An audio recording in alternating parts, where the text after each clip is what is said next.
I was sitting on the third floor of the LA Times headquarters in downtown, and I was writing a story, and I saw the verdict. The jury in the Rodney King case has delivered its verdict, and the 4 police officers, they've all been found not guilty. I was stunned, like I think the entire newsroom was, and I remember thinking, this is really going to be awful. You could just feel that the whole situation was going to explode. There were no police anywhere. Sirens everywhere. Fires everywhere. Raging uncontrolled, but the police presence at that It's intersection because the whole narrative at that time was that blacks and Latinos were going to these different businesses and burning them, which is why Korean merchants were armed trying to protect their businesses from looters. That image of the armed Korean merchant protecting their business is the lasting image and one of the only images that survived the riots. I feel that's what the mainstream media was able to afford Koreans as far as characterization. All faith that the authorities can protect them. Well, we hope police can protect, but as you see, this shortage of manpower, police. Koreans have fanned out across South Central, worried that tonight, with so little left to loot, more of their stores will burn. But even in the midst of the chaos, John Wee is rebuilding.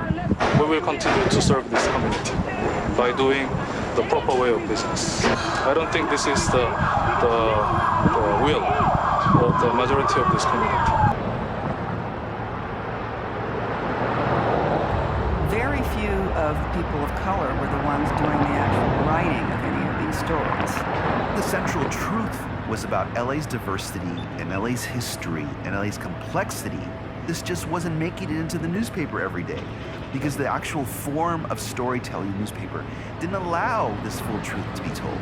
And I remember trying to sort of, even in spite of all the chaos, put some of this in perspective. And with all the focus on why are all these people burning their own neighborhoods, step back and say, yes, the riots are a story, but let's remember, why are people rioting? What was the lead up to this? The lead up to this was that there were 5 police shootings in 1 month. It wasn't just Rodney King. It was the feeling that this had been allowed to continue and continue and continue. An industrious reporter can go out and find enough people to support an article which will say, blacks don't like Koreans. And you can find a merchant who says, I'm Korean and I don't like blacks. And if you amplify that with maybe half a dozen interviews, it looks like you have a pretty substantial story.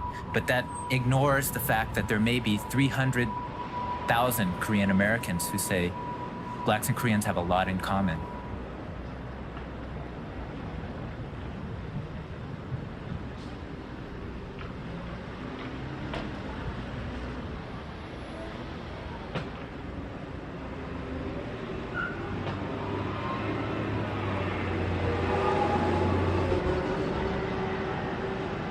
I feel responsible in that I worked for one of the agencies that was publishing those stories. I may